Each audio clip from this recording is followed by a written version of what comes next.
Welcome back to our channel where we explore various topics related to calibration and validation. Today, we will be discussing the 8 key differences between calibration and validation.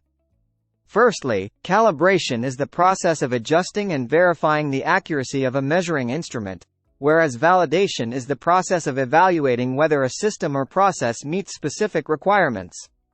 The second difference is that calibration focuses on the accuracy and precision of measurements, whereas validation focuses on the overall performance and reliability of a system.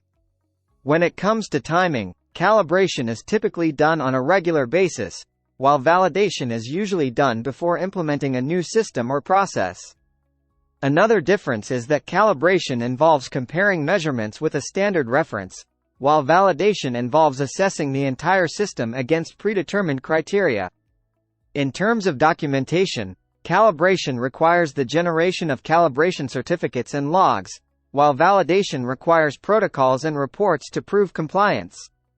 A significant difference is that calibration is done to adjust and correct measurements, while validation determines if a system is fit for a specific purpose.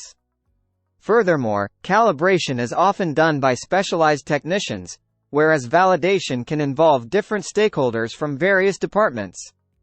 Calibration is mainly used to maintain the accuracy of measuring instruments, while validation ensures that a system or process consistently produces the desired results.